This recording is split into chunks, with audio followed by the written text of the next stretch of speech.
Okay, and welcome back. So at the end of my session last time, I created a whole bunch of obsidian, and then I mined it. And I learned a few interesting things from doing this. The first thing I learned was my diamond axe still has almost full durability, despite all that I mined. And I got more than an entire stack from that. So that's pretty impressive durability. The second thing that I learned was that if you mine obsidian and there is more lava underneath the obsidian, then the obsidian block can fall into the lava and die. As little sense as that makes, apparently that can happen.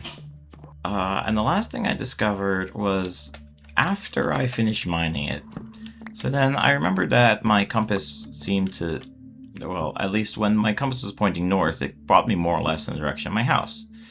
So instead of trying to find the river or anything, since I had the compass, I just looked at it and I followed it north. And at first it felt like I was going the wrong way, because I didn't recognize the area it was leading me into. And then I saw over a small wall there was the edge of a village. Yeah, I'm not jumping down there for that. And at the time, it was night. There were monsters out. I was just running from them, not bothering to fight. Just kind of running home. And so I saw this village. So I run into it. I run into the first house I see. Looks oddly familiar, but I don't think about it too much. And there's a bed there. I just get in the bed. I go to sleep for the night. I wake up in the morning. I'm like, okay, let's take a quick look around this new village I found. And I very quickly realized this is not a new village. This is the same village near my house that I found so long ago. Which means that the lava pool was actually not anywhere near as far away from my house as I thought it was. It was actually relatively close. It was just, the river must have been taking a lot of twists and turns that I didn't realize. And if I had just gone another way, I could have gotten to that magma river so much faster.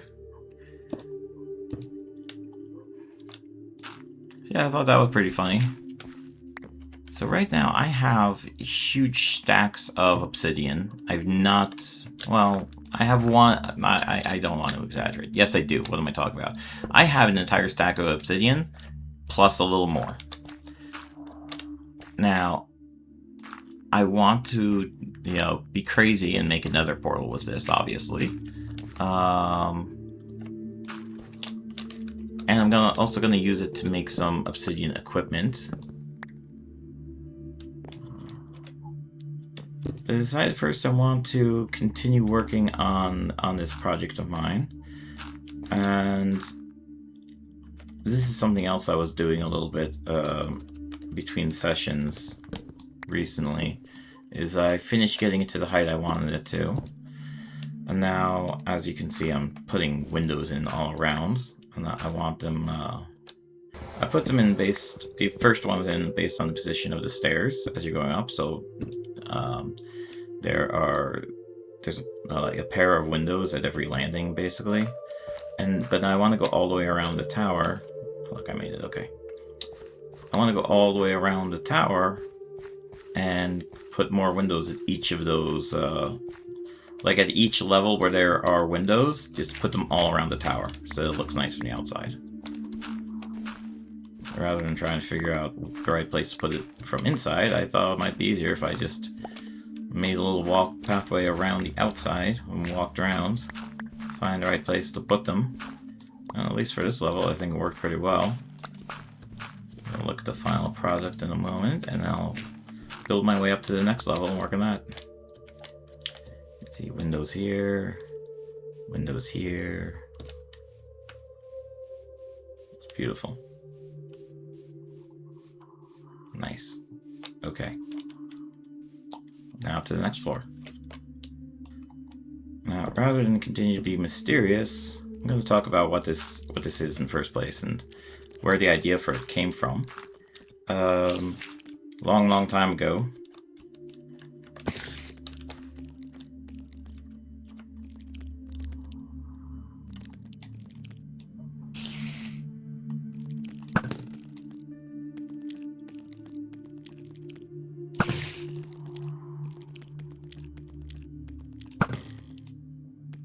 I'm bad at this. Yeah, forget it. See, I didn't play Minecraft when it first came out, right?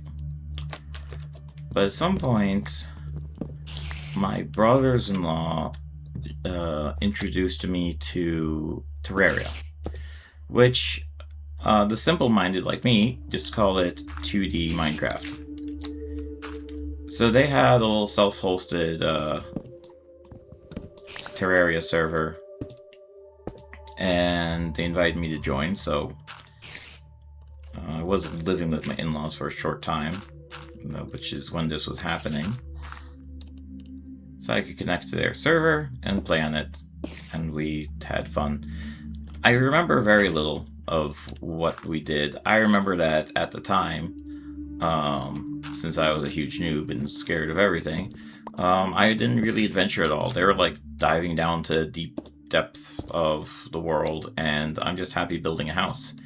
And what I did there, I don't remember why I came up with the idea for this, but I decided to make this really tall tower and build a dome at the top. Build a glass dome at the top, and that was basically my house. I just had this tall tower, and at the top, it widened out like a sky dome, a nice glass dome over it, and I really like that. So basically, I decided I want to recreate that in Minecraft. So that's what I'm working on now. So I finished the base, or I should say the tower. Finished the tower of it. Once I'm done putting in all of these windows, I'm going to widen out the top and basically start working on the main floor of my new tower, of my sky dome.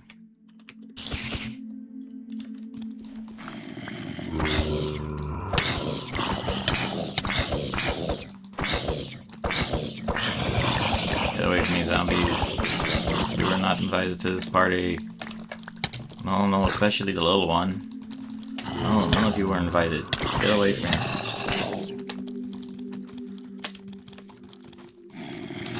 Stop.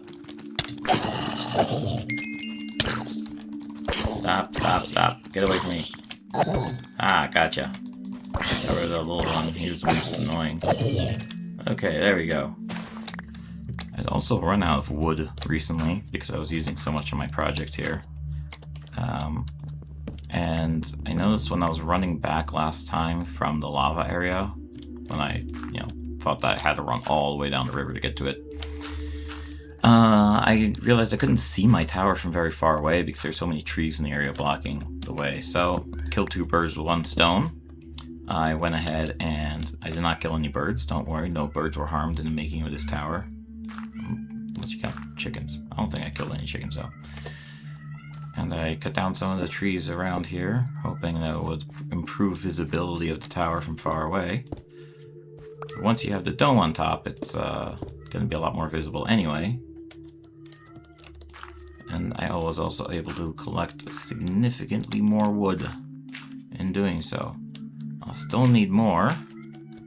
I opened the door to my daughter's room. That's where the cat wanted to go. They're her favorite people in the house.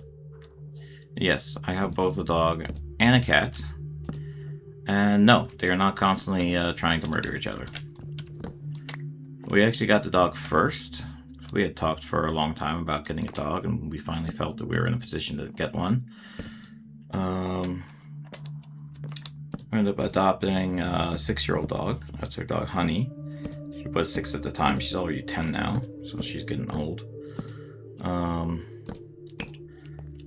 And then there are a lot of neighborhood cats, and my daughters absolutely love cats, right?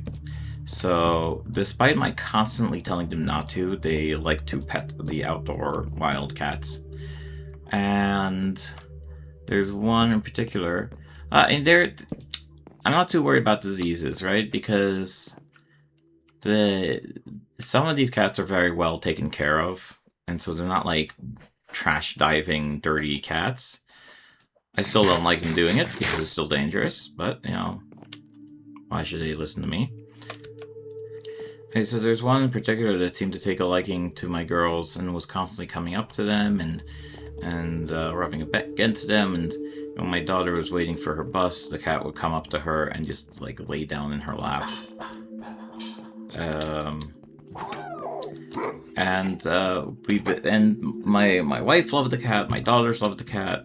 So basically they decided, oh, the cat clearly wants to adopt us, so we should bring her home. And so they brought her home. And I'm not a huge cat fan. I didn't really protest, but whatever. I mean, she had a hard time coming in at first because she was scared with the dog around, but giving her food, we were able to convince her. And since we've of course, gotten her shots, for a while she and the dog didn't really get along well. And now it's not that they get along per se, they mostly just try to ignore each other, right? I mean, sometimes they have a little tuffle, you know? The cat will jump up on the table, try and steal food, and as soon as she's on the floor, the dog will try and steal it from her. But for the most part, they just kind of ignore each other.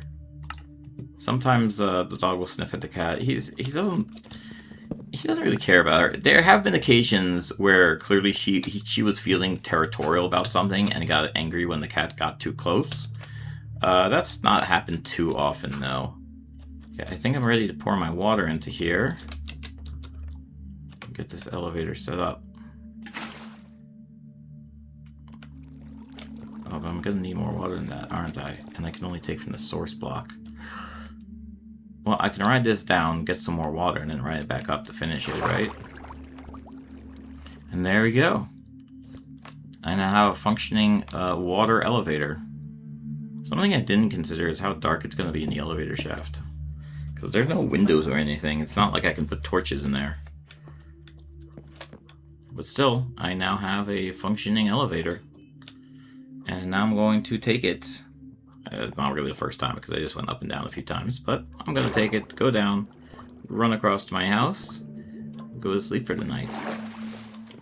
Now, you might be wondering, what does obsidian and nether portals and my sky dome all have to do with each other? Well, what I want to do, I'm going to start building this out now. What I want to do is when I build a nether portal, I want it to be in my new house. So basically my plan is to, I'm gonna widen this out now as the main floor. And then I'm going to end up putting another floor above it that's even wider. And I'm thinking even a third floor above it that's wider. And then I'll start filling it out. I'll have rooms for different things. Obviously I'll have my bedroom. I'm going to have, I want to have like a workshop room. I want to have a storage room, and I want to have room for my animals. I do plan on getting some cats too, in addition to my dogs. I don't know if I'll bring like the pigs and sheep, but up here, but who knows? Maybe I'll do that too. And so then one of the rooms I'm gonna have is just gonna be a nether room. You know, a room with a nether portal. And so when I want to go explore the nether, that's where I'll go. Maybe I'll even have like a garden on the top floor, right underneath the dome itself. That'd be cool. I could make the entire third floor just basically like an outdoor area. I should do that. And I will bring my sheep and my pigs up here. I'll replant my, or plant a new garden up here. Yeah. That'd be nice. I should do that. Okay, so now I have I think this is 12 by 12 base. It's probably is this good enough for my bottom floor? I'll probably expand it out a little bit more. Still have lots of wood. And then I'll start filling things out. Top of the floor is going to be even wider though, obviously. The only thing I feel I'm really missing to make a nice house is furniture. which is something I get a little annoyed by, that there's so little of in the base game, right? You have beds, and that's kind of it, right? I guess there are bookshelves too. Well, you should make a library. Seems I've run out of wood, so I have to chop down a few more of these trees here. There's really a lack of good furniture in the base game. So I know that there are add-ons where you can add furniture. I'm trying right now to figure out how I can add add-ons to my server. Because I do want to get something like that at some point. Probably once I'm done building this, right? Like once I have it built up and I'm happy with it, and I want to like fill out the rooms and make it look really nice, that's when I'm gonna want to add furniture. Right? So I can have like a dining room and a living room. Something else I learned while I was collecting the obsidian is that creepers cannot blow it up. I had a couple of creepers attack me while I was trying to collect the obsidian, and the obsidian survived the blast just fine. So I was very pleased to see that. It would have been devastating if they had been able to destroy it so easily. Considering how much effort it takes to destroy the obsidian, just even with a diamond pickaxe, I guess I shouldn't have been surprised it was going to be resilient against creepers. Actually, zombies might be able to spawn up here, right? Because I haven't put down any light yet. I'll have to work on that. For right now, I'm going to put a bed up here. As long as I'm working here, this is where I'm going to sleep. I can see a zombie down there dying. I don't see the fire from here, though. So it just kind of looks like he's getting hurt for fun. Zombies must have weird interests. Oh, he poofed. Yeah, I'm going to make a few lanterns now, basically. I'm going to hang up a few lanterns. I'm going to start at the bottom. I think it'll look much nicer than putting torches all around, right? Oh, the lanterns have to hang? I can't just put them on the wall? It's kind of annoying. You know what? I can do that. Let's do that. Put a few slabs over the door and hang some lanterns in them. Ta-da! Beautiful. I have light at my entrance. There we go. And now we have light throughout the tower as well, with hanging lanterns. Look at that. So it looks so nice. I just have to get a little bit of light up here at the top. So this pretty chill session this time. Didn't do much, just building. But that's nice too. Next time, let's see what happens. There's a random floating piece of dirt over there. I blame the creepers.